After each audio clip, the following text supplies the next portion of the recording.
ओम नमः सिद्धेभ्यः।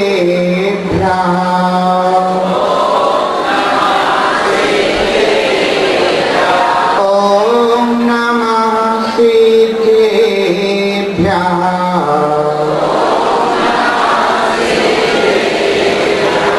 जय बोले विराट श्री शांतिनाथ भगवान की, एक विराट श्री चिंतामणि पार्श्वनाथ भगवान की, एक विराट श्री महावीर भगवान की, परम पूजनीय आचार्य भगवान श्री पूज्य पाद स्वामी की, परम पूजनीय श्री विक्षाचार्य श्री विराट सगनी महाराज की। जय बोलिए भगवान पार्श्वनाथ स्वामी के परिनिर्वाण दिवस की।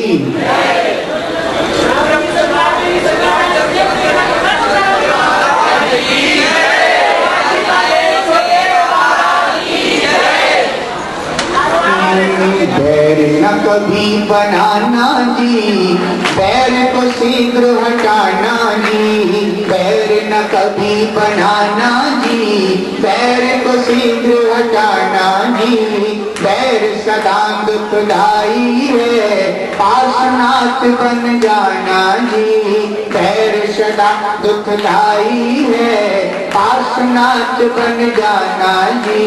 उत्तम क्षमा हो, उत्तम क्षमा बिना क्या साधु सुहाए रे। जीवन है पानी की बूंद सब मिट जाए रे। जीवन है पानी की बूंद सब मिट जाए रे। हानि अनहानि हो, हानि अनहानि कब क्या घट जाए रे। जीवन है पानी की बूंद कब मिट जाए रे। जीवन है पानी की बूंद कब मिट जाए रे।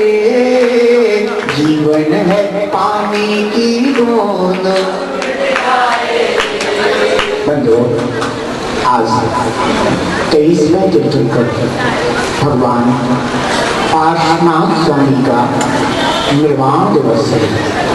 एक साधना तीर्थता को उन्होंने किन भावों से प्राप्त किया है, उन भावों की कुंजी यदि हमें प्राप्त हो जाए तो हमारा भी जीवन ऐसे ही उत्तम फल से सुशोभित हो सकता है। यदि हम भगवान पार्श्वनाथ के जीवन को देखें, उनके जीवन चरित्र को देखें, उनके उन श्रेष्ठ धर्म भावों को देखें, तो शायद हमें भी जीने की कला आ जाए, हमें भी जीना आ जाए, हमें भी मरना आ जाए, हमें भी अपने जीवन को अच्छा बनाना आ जाए। पार्श्वनाथ भगवान का जो जीवन है वह अपने जीवन से कोई हटकर नहीं है, बिल्कुल अपने जैसा जीवन है। जितने भी महान पुरुष हुए हैं वे भी कभी अपनी तरह ही जिया करते थे। उनके जीवन में भी कभी ऐसे ही कर्म के उदय आया करते थे। वे भी कभी उन कर्मों के फलों को भोगा करते थे, लेकिन वे उन कर्मों को फलों को भोगते समय उनमें अपना उपयोग ना लगा करके वे अपने आत्मधर्म में अपना उपयोग लगाते थे। अपने भावों को, अपने परिणामों को निर्मल करते थे और उन कर्मों को जीत लिया करते थे।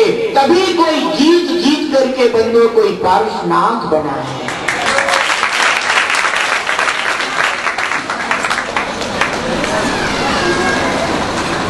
जीने की कला पार्श्वनाथ सिखाते हैं।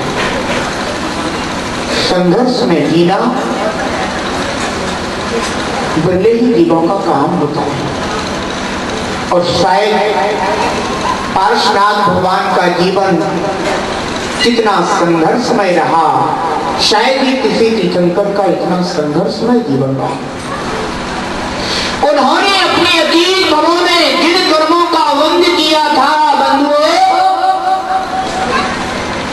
एक सेकंड तो वैसे अपने लिए तो बहुत छोटा सा समय होता है, लेकिन एक सेकंड समय में भी बंधुओं असंख्यात समय होते हैं। एक सेकंड का जो काल है ना, उसमें भी असंख्यात समय होते हैं। और आचार्य भगवंत कहते हैं कि एक समय में यह जीव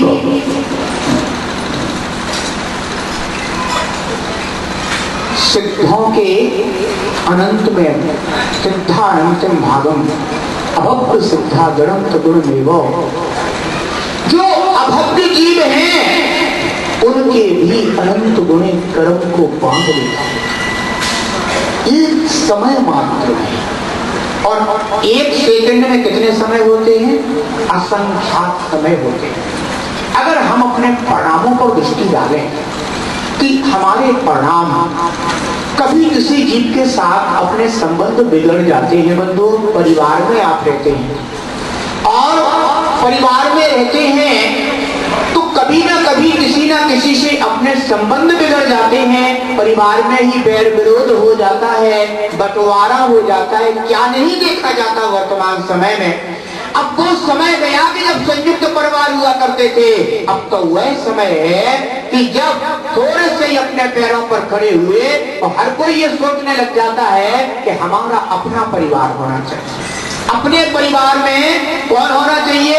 हम, हमारी पत्नी और हमारे बच्चे, इसको परिवार कहा जाता है। लेकिन इसलिए परिवार की बहुत छोटी सी परिभाषा हो गई है। ये परिवार की बहुत संकुचित परिभाषा हो गई है। ये परिवार की बहुत तुच्छ परिभाषा हो गई है। परिवार इतना नहीं होता, परिवार वह होता है बंधुओं जिसमें दादा जी भी हो, जिसमें दादी भी हो, जिसमें माता पिता बच्चे भी हो।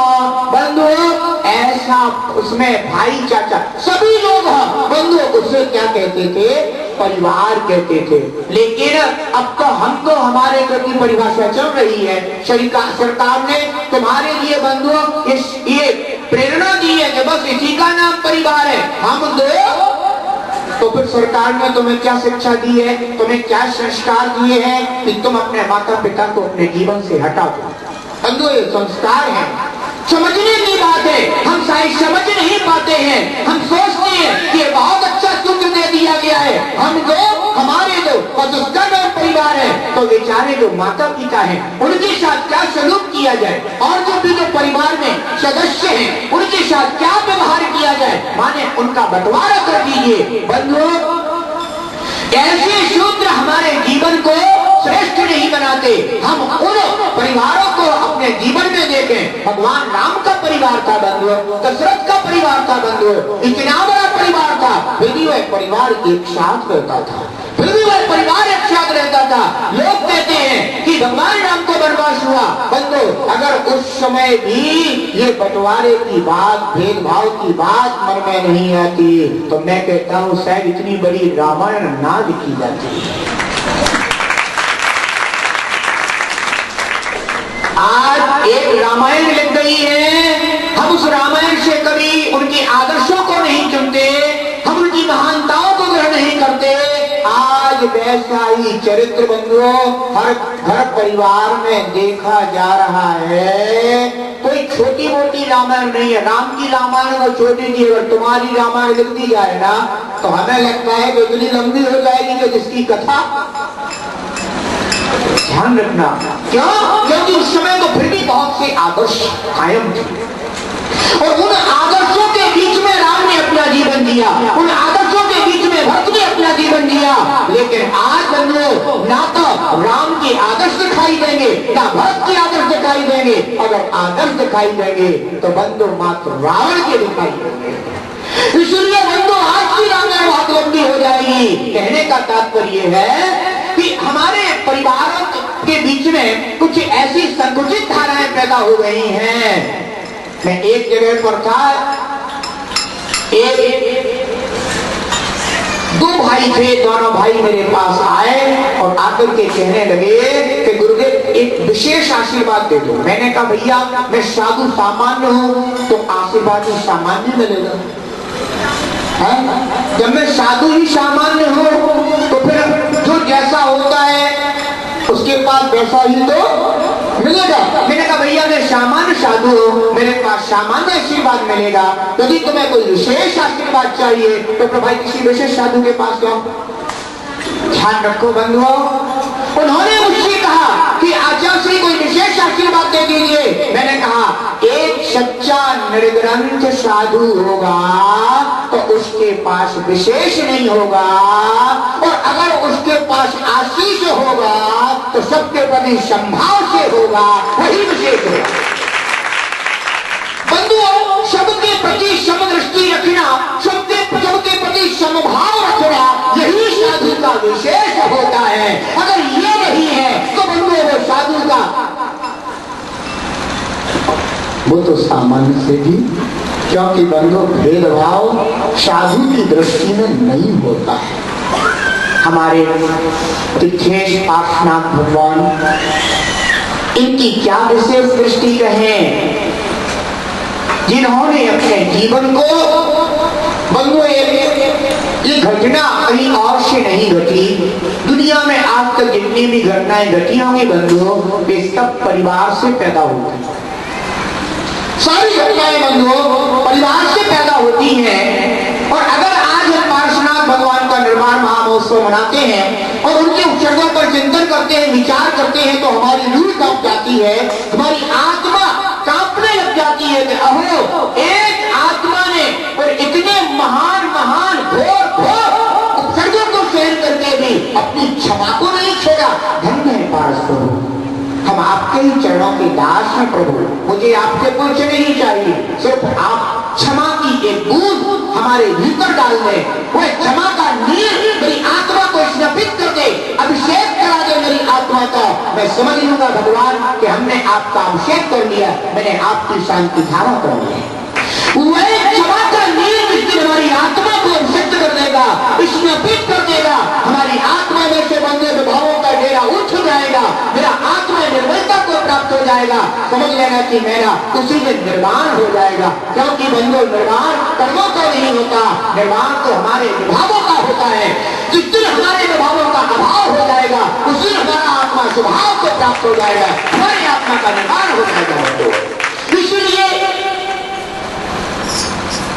कर्मों को कभी दोष नहीं देना चाहिए, कर्मों को दोष मत देना, कर्मों में हमारा कुछ बिगाड़ा, कर्मों का कार्य से कितना है कि तुमने जिस रूप में कर्म को पैदा किया है वह उसी रूप में तुम्हें फल दे, उसकी क्या गलती है, उसका क्या अपराध है। अगर तुमने लोहे से चाकू बनाया है तो चाकू तो अपना काम करेगा। अब तुम ये कहो कि चाकू से मैं सब्जी बना रही थी और मेरी उंगली कट गई, दोष किसका है? चाकू का दोष है। अब तुमने जो पैदा किया वही तो वो काम करेगा। अगर तुमने कुछ अच्छा बनाया होता अच्छा भी होता, तुमने बुरा बनाया तो वो, ध्यान रखो, दोष कर्मों का नहीं है, दोष हमारे भावों का होता है। कर्मों को वो शक्ति दी कृष्ण, क्या स्वयं उस शक्ति को प्राप्त होता है क्या? बंधु कर्म पुद्गल कर रहे हैं, स्वयं खोटा फल नहीं देते ना अच्छा फल देते हैं, उनको जैसा तुम्हारे भाव संस्कारित कर देते हैं वे कर्म बीज बन जाते हैं, समय पर उदय में आते हैं, वैसा ही फल देते हैं और वैसा फल हमारी आत्मा को अवश्य भोगना पड़ता है। कभी पार्श्वनाथ की आत्मा ने किए होंगे ऐसे परिणाम, और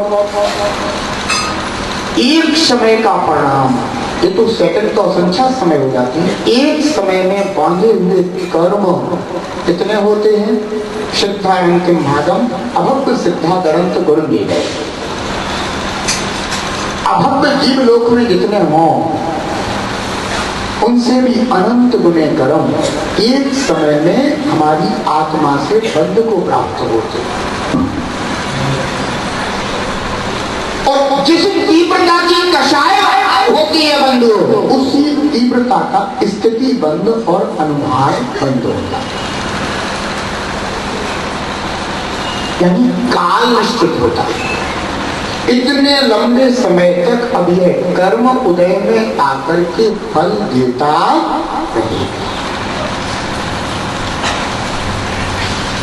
कभी भगवान पार्श्वनाथ की आत्मा अज्ञानता में इन परिणामों को किया। लोग हमसे पूछते हैं कि गुरुदेव ये बताओ, हमने पार्श्वनाथ भगवान के 10 भाव पढ़े और उनके 10 भावों में कहीं भी उनकी ओर से जो है ना क्रोध नहीं आया, कहीं भी उनकी ओर से बैर नहीं हुआ, कहीं भी उनकी ओर से प्रतिशोध नहीं हुआ, तो फिर आखिर वो किस कर्मों का फल भोग रहे थे? जब वो क्षमा कर रहे थे तो क्या क्षमा का फल में प्राप्त हो रहा था? मैंने कहा कि तुमने उनके सिर्फ 10 भाव देखे, लेकिन तुमने उनके उन पूर्व भावों को नहीं देखा है। जब पूर्व भावों में उस जीव ने कर्म बांधा था और वह बांधा हुआ कर्म अब उसका इन 10 भावों तक भी चल रहा है। कोई जरूरी नहीं है कि इस भाव में तुमने कर्म नहीं बांधा है तो तुम्हारे लिए वो कर्म का फल नहीं प्राप्त होगा। अरे अपनी अतीत पर्यायों को देख लेना, उन पर्यायों में जो तेरे अशुभ परिणाम हुए हैं, जो तेरे खोटे और बुरे परिणाम हुए हैं, जो तेरी दुर्भावनाएं हुई हैं, जो तेरे हिंसा के परिणाम हुए, झूठ के परिणाम हुए, चोरी के परिणाम हुए, अप्रम के परिणाम हुए और परिग्रह संचय के परिणाम हुए हैं, इन 5 पापों के परिणामों ने, तेरी क्रोध, तेरे मान, तेरे माया, तेरे लोभ कषायों ने, तेरी हास, तेरी अरति, तेरी अरति, शोक, स्त्री भेद, नपुंसक भेद, पुरुष भेद के परिणामों ने जो तेरी आत्मा को कर्म बनवाया है, तेरी अनंतानुबंधी, तेरी अप्रत्यक्षावरण, तेरी प्रत्यक्षावरण, तेरी संजुलन कषाय ने जो तेरी आत्मा को कर्म बंद करवाया है, बंधु उन कर्मों के फल तो तुझे आगामी पर्यायों में भोगना ही पड़ेगा। पार्श्वनाथ का जीवन क्षमामय दिखाई देता है, क्योंकि उन्होंने 10 भावों में जो अपनी आत्मा को अमृत से सींचा है, बंधु उसका फल तो उन्हें 10वें भाव में मिला है। लेकिन इसके पहले जो उन्होंने अपनी आत्मा को विश्व से सींचा, जो दुर्भावों से सींचा, जो खोटे परिणामों से सींचा, जो बैर विरोधों से सींचा, बंधुओं उसका फल उन्हें उन 10 पर्यायों में भी दिखाई दे। कहने का तात्पर्य यह है कि ये मत सोचना कि मैंने आज तो कुछ किया नहीं, तो आज मेरे साथ बैर कैसे बन गया ना, वो बैर पुराना चला आता है।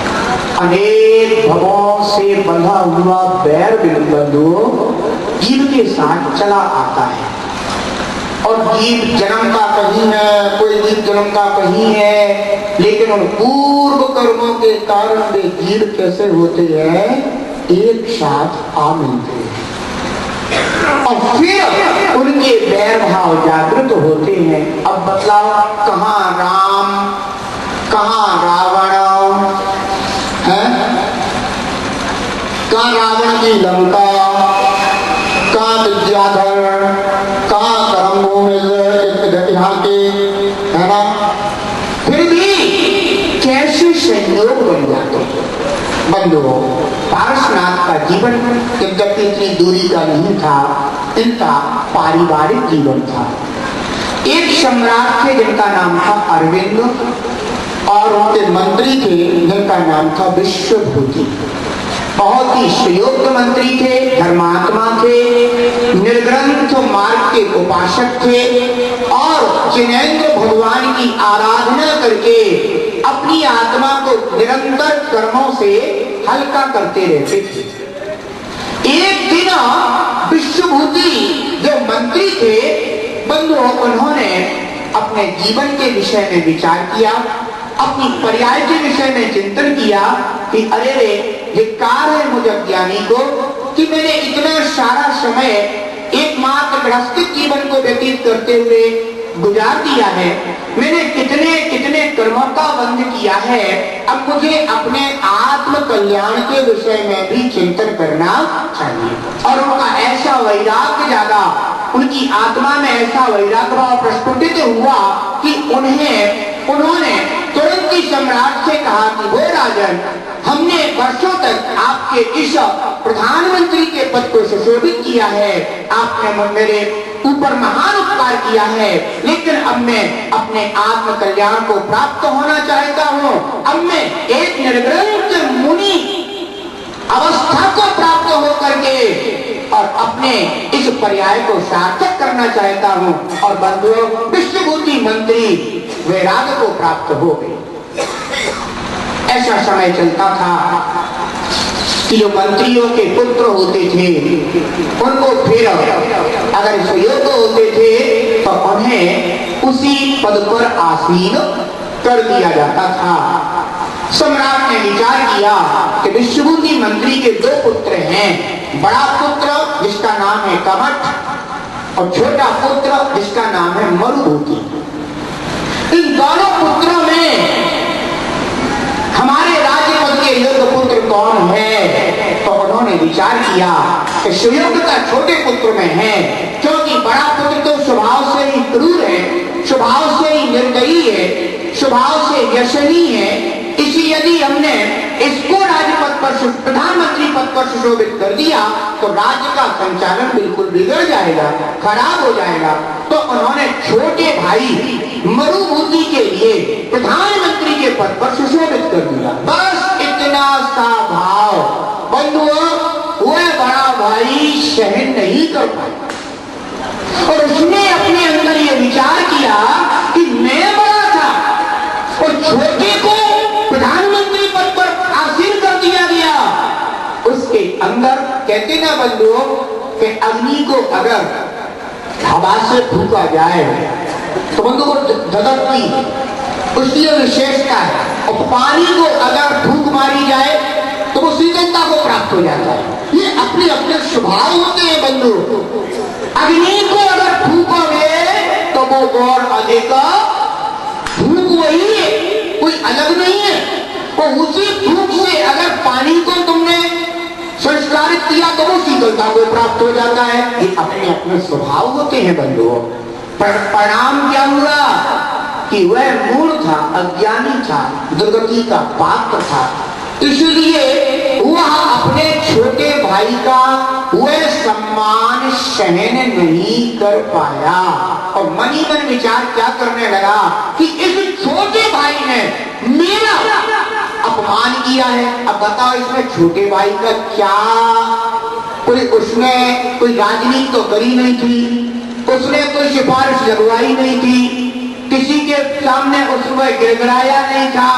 वो छोटा भाई तो इतना सरल और सहज था कि उसने जिस समय उसे प्रधानमंत्री का पद प्रदान किया जा रहा था तब भी वो हाथ जोड़ के निवेदन कर रहा था कि हमारे बड़े भाई भी हैं, हमारे अग्रज भी हैं। लेकिन सम्राट तो उनके स्वभाव को जानता था और इतने बड़े राज्य का संचालन किसी ऐसे गहरे लट्टू गहरे के हाथ में तो दिया नहीं जा सकता बंधुओं। उन्हें तो पूरी की पूरी समाज को, प्रजा की रक्षा करनी है। परिणाम ये हुआ कि मरुभूति प्रधानमंत्री के पद पर सुशोभित हो गया। ये अंदर ही अंदर जलता रहा और अंदर ही अंदर बदले की भावना से भरता रहा।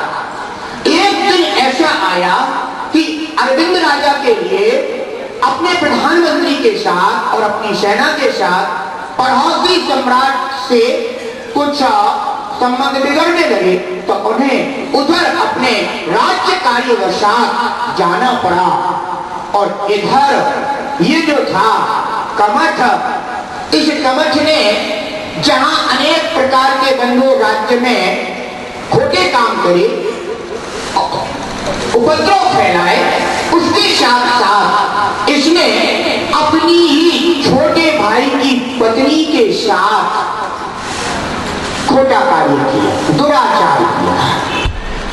परिणाम यह निकला, खोटा जीव है तो काम कैसे करेगा। बंधु अगर जीव खोटा है तो खोटा काम ही करेगा, और जीव अगर अच्छा है तो अच्छे कार्य ही करेगा। परिणाम क्या हुआ कि जब अरविंद राजा लौट करके आए तो उनके सामने सारी की सारी प्रजा ने चर्चा रखी। वो सारी चर्चाएं जब उनके सामने उपस्थित हुई तो अरविंद राजा ने कमत के लिए घोर दंड देने का मन में विचार किया, लेकिन छोटा भाई तो छोटा भाई, उसके मन में ये भाव आया कि अब है तो आखिर मेरा बड़ा भाई, क्यों ना इसके लिए जो है ना अगर राजा सम्राट से निवेदन करके अगर क्षमा मिल जाए तो बहुत अच्छा है। बंधुओं, सज्जन पुरुष अपनी सज्जनता नहीं छोड़ते और दुर्जन पुरुष कभी अपनी दुर्जनता नहीं छोड़ते हैं। ध्यान रखना, वह छोटा भाई मरबूती जाता है और सम्राट के दरबार में हाथ जोड़ करके यद्यपि नजरें झुका देता है। क्यों? क्योंकि वो एक ऐसे जीव की चर्चा करने आया है जिस जीव की चर्चा करना शायद शोभा नहीं देता है, क्योंकि वो ऐसे पद पर शोभित। तो अरविंद राजा के सामने निगाहें नीची करके कहता है कि हे राजन, यद्यपि दिल कहने में डरता है लेकिन फिर भी कहे बिना मन रहता नहीं। इस हमारे भाई ने, बड़े भाई ने यद्यपि कुछ ऐसे कार्य किए हैं जो अक्षम्य हैं, फिर भी भगवान यदि उन्हें क्षमादान दिया जाए या उन्हें ऐसा दंड ना दिया जाए जो दंड मुझे भी असहनीय हो जाए। सम्राट ने कहा कि तुम उस पद पर शोभित हो जिस पर मात्र न्याय ही शोभा पाता है। तुम्हारे लिए प्रधानमंत्री ये वचन शोभायमान नहीं होते, तुम्हारे मुख से सुशोभित नहीं होते। फिर भी बंधुओं, जिसके पिता ने वर्षों तक सम्राट की सेवा की हो और जिसका छोटा भाई आज भी अपनी सेवाएं दे रहा हो, सम्राट तो उसे ऐसा दंड देना चाहता था जिससे कि सारी की सारी प्रजा भी भविष्य के लिए सचेत हो जाए। लेकिन सम्राट ने फिर इतना ही विचारा कि कमत के लिए काला मुंह करके गधे पर बिठा करके और उसको खोटा बता करके और इस नगर से जो है ना इसको निकाल दिया जाए। बस इतना ही उन्होंने दंड दे दिया। वे इस तरह के दंड को पाकर के और अगर और अधिक जो बंधु जो है ना वह कषाय को प्राप्त हो गया। अज्ञानी को अपनी भूल का एहसास नहीं होता और ज्ञानी को अपनी भूल के बिना और कुछ एहसास नहीं होता। ज्ञानी जीव को अपनी भूल का निरंतर एहसास रहता है, तभी तो वह सन्मार्ग को चुन पाता है, ग्रहण कर पाता है। और अज्ञानी को अपनी भूल का कभी एहसास नहीं होता, वह उसमें आनंदित होता है। बंधु, वह रौद्र ध्यानी होता है, हमेशा रौद्र ध्यान में वह अपने को लगाए रखता है। अब उसके द्वारा कभी हिंसा भी हो जाए तो भी वह उसमें आनंद बनाता है, झूठ बोला जाए तो आनंद मनाता है, चोरी का भाव हो जाए तो आनंद मनाता है, परिग्रह संचय हो जाए तो आनंद मनाता है। ये रौद्र ध्यान कहलाता है बंधुओं, कि गलत करने के बाद भी आनंद मनाना। बंधुओं, ये रौद्र ध्यान दुर्गति का पात्र होता है, नरक गति का पात्र होता है, त्रंच गति का पात्र होता है।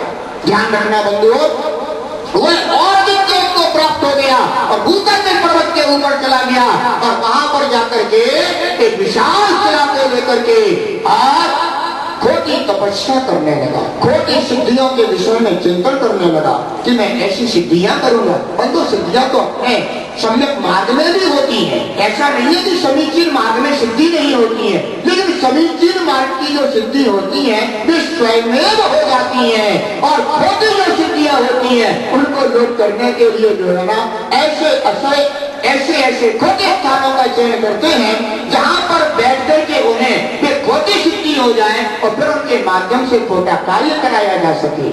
तो बंधुओं, भूतल के पर्वत पर चला गया, विशाल किला को लेकर के तब करने लगा। परिणाम ये निकला कि मनुभूति जो था वह तो बहुत सरल हृदयी था, हृदय में उसके अपने भाई के प्रति अपार प्रेम था और वह अपने अंदर ही अंदर इतना दुखी था कि एक दिन वह मन में विचार करके जाता है कि मैं अपने भाई से कहूंगा कि भैया देख भैया, अब गलती तो तेरे से हो गई, अपराध तो तेरे से हो गया, और अगर तू अपनी गलती का एहसास कर ले, अगर तू अपनी गलती को स्वीकार कर ले और सम्राट के सामने मैं जाकर के ये बात कहूं कि हे राजन, हमारे भाई को अपनी गलती का एहसास हो गया है, आप उसे क्षमा प्रदान करें, तो शायद कोई रास्ता निकल भी आएगा, मैं अपने भाई को पुनः अपने परिवार में देखूंगा। इस भाव को लेकर के बेचारा सरल हृदयी था, सहृदयी था, सरल चित्त था, तो इस भाव को लेकर के अपने बड़े भाई कमठ के पास गया कि मैं उससे वार्ता करूंगा। वह तो विशाल चला को उठाए हुए और थोड़ी व्यवस्था कर रहा था, इधर उसका भाई गया, हाथ जोड़ करके भाई को निवेदन कर रहा है कि भैया क्षमा करना भैया, जो भी सम्राट के द्वारा हुआ है उसकी क्षमा मैं मांगता हूं। जबकि सम्राट ने अन्याय नहीं किया, सम्राट ने तो न्याय ही किया था। बंधुओं, फिर भी उसका भ्रातृ प्रेम कहता है क्षमा करना भैया, लेकिन उस अज्ञानी, वो तो अज्ञानी था, उस अज्ञानी कसाई जीव का और अधिक अज्ञान भाव, कषाय भाव और तीव्र हो गया। वो बेचारा चरणों में क्षमा ही मांगता रहा कि भैया चलो मेरे साथ, मैं और सम्राट से जो है ना आपके विषय में चर्चा करूंगा, क्षमा कराऊंगा। बेचारा कहता रहा, लेकिन उस कहते हैं ना कि जब कोई व्यक्ति क्रोध में हो तो उसको अगर कोई भला आदमी भी समझाने जाए तो वो भी पिट करके ही आता है। नहीं हो जाता है क्या? घर गृहस्थी में तो ऐसा कभी हो ही जाता होगा, नहीं होता है क्या? तो दो के बीच में अगर चर्चा चल रही हो, पति पत्नी आपस में किसी बात को लेकर के लड़ झगड़ रहे हो और कदाचित बीच में बच्चे आ जाए तो सारी की सारी है क्यों? ऐसे कसाई जीवों के परिणाम ही ऐसे होते, उनमें बुद्धि विवेक वैसे होता भी नहीं है जो है ना, क्योंकि कसाय में और विवेक हो जाए तो वो कसाय क्यों कह रहा है। तो ध्यान रखें जो है ना कि कभी कभी घरों में ऐसे बच्चे पिट जाते हैं, उनका कोई कभी उन्हें पता ही नहीं होता है कि ये घटना क्यों घट गई है।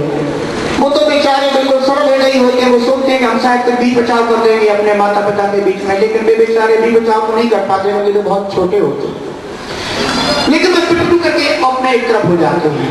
बंधुओं, उस कमठ के जीव ने भी क्या किया, उसका और क्रोध प्रदीप्त हो गया और ऐसा कषाय परिणाम जगा कि उसे भाई नहीं दिखा, उस सरल हृदय को तो भाई दिखा, उसको खोटे में भी भाई दिख गया, लेकिन उस खोटे को अपना सच्चा छोटा भाई दिख। उसने क्या किया, उसी शिला को लेकर के और अपने छोटे भाई के ऊपर पटक दिया और तत्काल ही मरुभूति का प्राणांत अंत समय के परिणाम बंधु जीव को दुर्गति का पात्र बना देते हैं, अंत समय के परिणाम। और कुछ ऐसा ही हो गया, यद्यपि मरुभूति निर्बल परिणाम था, लेकिन अंत समय में इतनी बड़ी सभा जब उसके ऊपर गिरी होगी तो उसके शरीर में जो वेदना हुई होगी और उसके परिणाम में कुछ ऐसे संक्रेषता को प्राप्त हो गई कि वह उसी जंगल में, उसी उपवन में, उसी वन में वज्रघोष नाम का हाथी हो और कमठ का जीव क्योंकि क्रोध भाव को प्राप्त था, इसलिए मर करके उसी उपवन में, उसी जंगल में, उसी वन में एक सरोवर में कुक्कुट सर्प हो। ध्यान रखना बंधु, जो जैसी पर्याय को प्राप्त हो जाते हैं तो उनके परिणाम उसी पर्याय के अनुरूप हो जाते हैं। वह वज्रघोष हाथी जंगल में अपने भोगों में लीन हो गया, संसार में हेरा। संसार में बंधुओं, चाहे मनुष्य पर्याय हो, चाहे त्रियंश पर्याय हो, चाहे देव पर्याय हो, है ना, हर पर्याय में भोगों के अलावा कुछ नहीं है। सिर्फ भोग भोग भोग भोग में बुद्धि जाती है, और भोग में बुद्धि जाकर के और आत्मा का पतन होता है। वह हाथी भी वहां पर भोगों को भोग रहा था। एक दिन की बात है कि जब वह हाथी उस पर्याय में भोग रहा था, तो बंधु इस संसार के संबंध है। इस संसार में बंधु कोई जरूरी नहीं है कि वे संबंध एक दूसरे के साथ चलते रहे।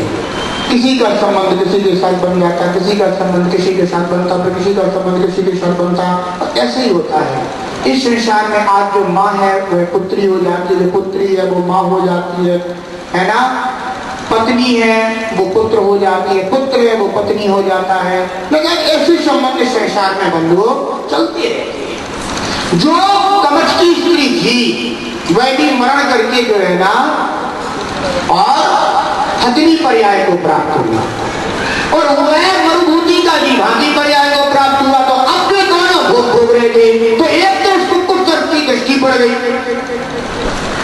तो वो मन में विचार करने लगा कि देख ये जो है ना अब ये मेरी पत्नी के साथ भोग भोगता है। उसको पूर्व का क्या किस्मत हुआ, उसका पैर और अधिक वृद्धि को प्राप्त हो गया। संसार में बंधु ये संबंध सहज हैं, बनते रहते हैं, होते रहते हैं। इधर अरविंद जो राजा थे उनको भी एक दिन वैराग्य हो गया, और वे निर्ग्रंथ मुनि बन करके उसी जंगल में विहार करते हुए चले जा रहे थे। और वह हाथी भोग रहा था। अचानक जैसे उन मुनिराज ने उस हाथी को देखा, बद्रघोष को देखा, देख करके उन्हें उनके ज्ञान में सब कुछ आ गया बंधु, और उन्होंने अपने ज्ञान से जान लिया कि अरे ये कोई और नहीं है, ये तो मेरा ही प्रधानमंत्री पद पर सुशोभित होने वाला, ये तो मरुभूति का जीव है। अहो यह जीव अंत समय में अपने परिणामों को नहीं संभाल पाया, जिस कारण से यहाँ स्त्रियंश योनि को प्राप्त हो गया है, और उसको देख करके मुनिराज के अंदर उसके प्रति गुरु के स्नेह के कारण करुणा उमड़ आई। बंधुओं इतना जरूर है कि अगर कोई निर्ग्रंथ मुनि दशा को भी जो ना प्राप्त हो जाए, लेकिन अगर गुरु का स्नेही कोई जीव हो तो उसको देख करके उन्हें भी करुणा आ जाती है बंधुओं, आ जाती है उनके हृदय में। उन्हें भी उसको देख करके करुणा हो आई और बोले भो मरुभूति।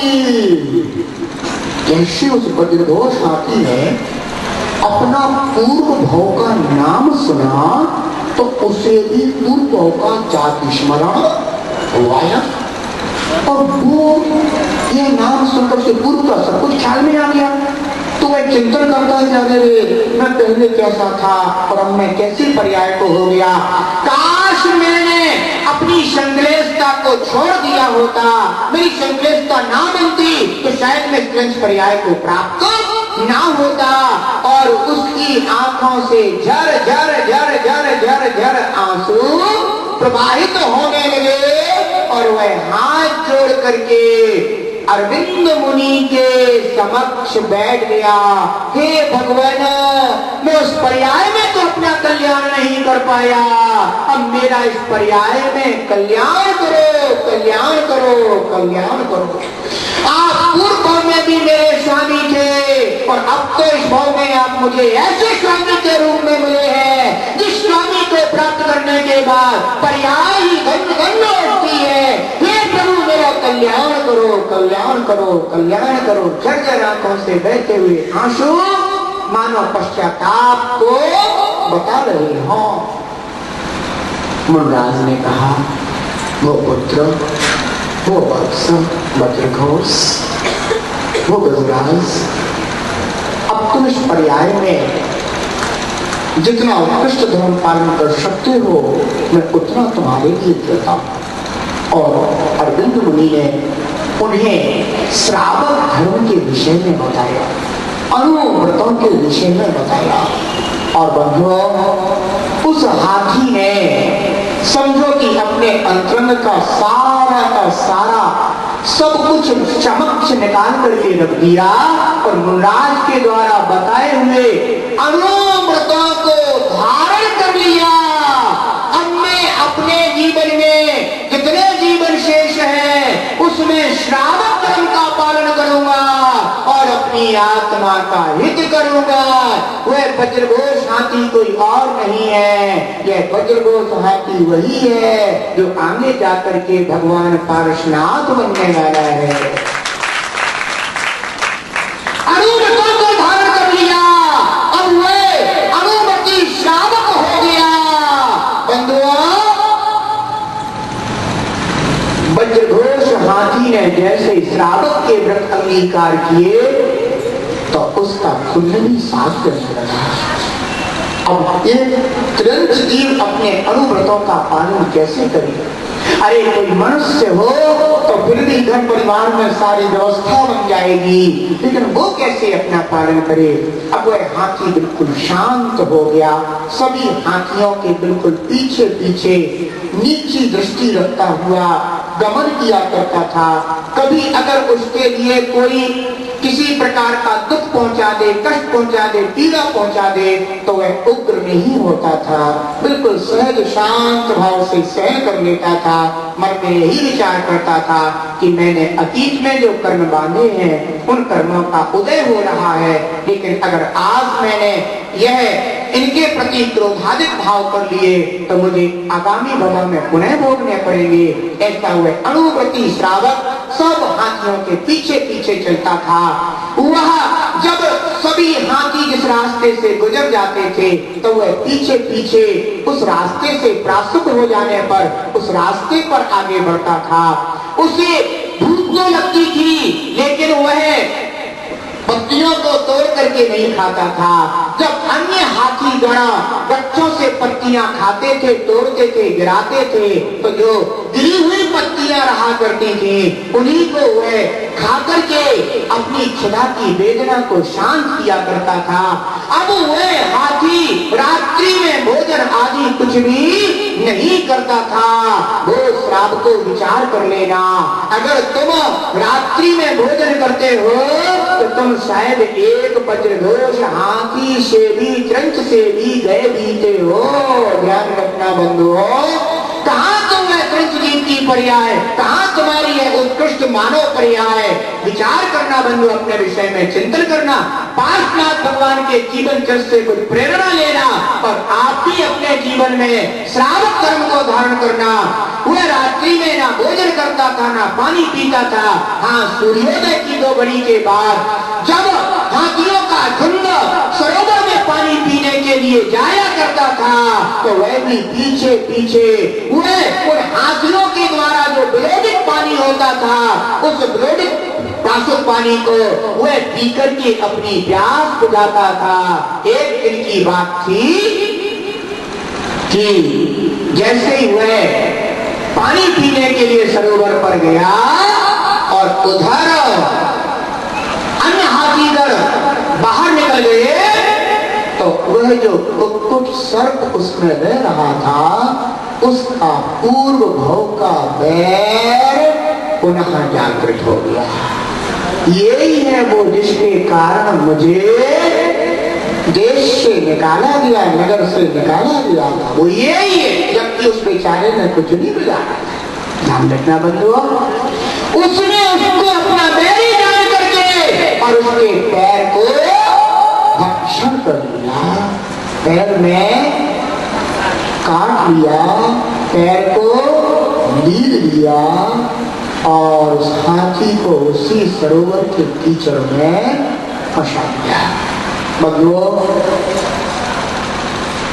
उस कुक्कुट के सर्प के काटने से हाथी का वहीं पर प्राणांत हो गया। जो भी कर्म किया तूने फल पाएगा,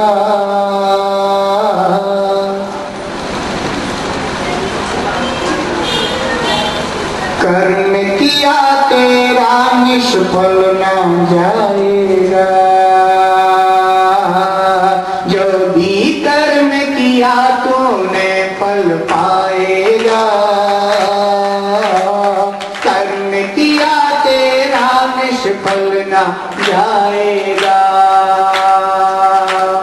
चाहे हंस ले चाहे रो ले चाहे हो सुख दुख, जो भी कर्म किया तूने फल पाएगा। कर्म किया तेरा निष्फल ना। बंधुओं, जो जीव ने पूर्व पर्यायों में कर्म किया था उसका फल आज भोग रहा था, और अब वह जीव जैसा कर्म कर रहा था उसको वैसा फल प्राप्त हो रहा था। हाथी के जीव ने श्रावक धर्म को अनुव्रतों को अंगीकार किया था, उसका कर्म अच्छा था, इसलिए वह वहां से मरण करके और स्वर्ग में देह पर्याय को प्राप्त होता है। और उसे सर्प का कर्म खोटा था, बुरा था, वैरभाव से कषाय से संयुक्त था, इसलिए वह मर करके बंधु नरक में जाकर के न्याय की पर्याय को प्राप्त होता है। ध्यान रखना बंधु, समय बहुत ज्यादा हो गया है। पारसनाथ भगवान की कथा जितनी कही जाए उतनी कम है बंधुओं, लेकिन बस कहने का तात्पर्य इतना ही है। इसी तरह से जन्म और मरण होते रहे। पारसनाथ भगवान देव पर्याय से आकर के मनुष्य पर्याय को प्राप्त हुए और मनुष्य पर्याय से प्राप्त होकर के स्वर्ग को झेल करके देव पर्याय को प्राप्त होते रहे। और वह कमट का जीव अनेक प्रकार की नरक योनियों को, त्रंच योनियों को प्राप्त हो करके दुखों को भोगता हुआ अनेकों बार ऐसी खोटी योनियों को प्राप्त होता रहा और उपसर्ग को करता रहा। बंधुओं, ध्यान रखना, जो जैसा कर्म करता है वह वैसे ही फलों को प्राप्त होता है, इसमें किसी दूसरे का दोष नहीं होता है। हमें पार्श्वनाथ भगवान के जीवन चरित्र से कुछ ऐसा ग्रहण करना चाहिए कि हे भगवान, हमारी आत्मा आपकी तरह निर्मल रहे, पावन रहे। अगर कभी हमारे परिवार में रहते हुए किसी भी सदस्य से अगर हमारा कभी रंग मात्र भी है ना दुर्व्यवहार हो जाए, वैरभाव हो जाए, तो हे भगवान, मैं सब जीवों के प्रति क्षमा भाव रखूं, उनके प्रति निर्मल प्रणाम रखूं और हमेशा उनके प्रति निर्मल प्रणाम करके, क्योंकि बंधुओं, जितना झगड़ा तुम्हारा पड़ोसियों से नहीं होता है जितना तुम्हारा घर परिवार में झगड़ा होता है। जब भी दो भाई बड़े हो जाएंगे तो पड़ोसी बंटवारे की चर्चा नहीं आएगी। जब भी बंटवारा होगा तो वो घर में ही होगा। बंधुओं, एक दूसरे के सिर फूटेंगे, वे घर वालों के ही फूटेंगे। अदालतों में जब बंधुओं जाना होगा वो घर वालों के प्रणाम होंगे, वही ऐसे कर्म करेंगे। ध्यान रखना बंधुओं, हर समय जीव ऐसे खोटे प्रणामों को करता रहता है। किसके लिए? मात्र जड़ वस्तु के लिए, जो कभी साथ नहीं देगी, ऐसी वस्तु के लिए बंधुओं झगड़े झांसे बहुत होते रहते हैं। लेकिन इनके मध्य में जो होते हैं, उनसे जो कर्म आत्मा को बंध रहे हैं, बंधुओं कर्मों के फल खोटी पर्यायों में जाकर के इन जीवों को भोगने पड़ते हैं। लेकिन अज्ञानता के कारण उन्हें सद्बोध नहीं होता है और उस अज्ञानता का फल अनेक पर्यायों में जाकर के ऐसी ऐसी नीच और खोटी पर्यायों में जाना पड़ता है, जिसके विषय में बंधु चिंतन भी नहीं किया जा सकता। ऐसी खोटी पर्यायों में परिणामों के फल होते हैं। पार्श्वनाथ भगवान का जीवन चरित्र यद्यपि परपोता नहीं कह पा रहा हूँ क्योंकि अभी समय कम है, लेकिन हाँ अभी समय हुआ तो इससे आगे और जो है ना जीवन चरित्र भगवान पार्श्वनाथ का जरूर रखूंगा, क्योंकि उनका जीवन चरित्र अपना जीवन चरित्र कोई अलग अलग नहीं है, वही परिणाम है। संभाल लो तो पार्श्वनाथ बन जाओगे और बिगाड़ लो तो कमल बन जाओगे। बस इतना ही पार्श्वनाथ के जीवन का बंधुओं सार है।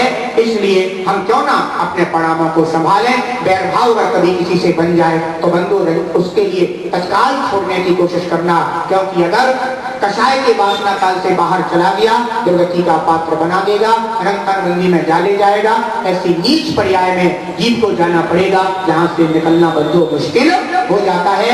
बैर न कभी बनाना जी, बैर को शीघ्र हटाना जी, बैर न कभी बनाना जी, बैर को शीघ्र हटाना जी। बैर सदा दुखदाई है, पाशनाथ बन जाना जी, बैर सदा दुखदाई है, पाशनाथ बन जाना जी। उत्तम क्षमा तुम हो, उत्तम क्षमा बिन क्या साधु सुहाए रे, जीवन है पानी की बूंद कब मिट जाए रे, जीवन है पानी की बूंद कब मिट जाए रे। हानि अनहोनी हो, हानि अनहोनी कब क्या घट जाए रे, जीवन है पानी की बूंद। जय बोलिए गुजरात श्री शांतिनाथ भगवान की, गुजरात श्री पार्श्वनाथ भगवान की।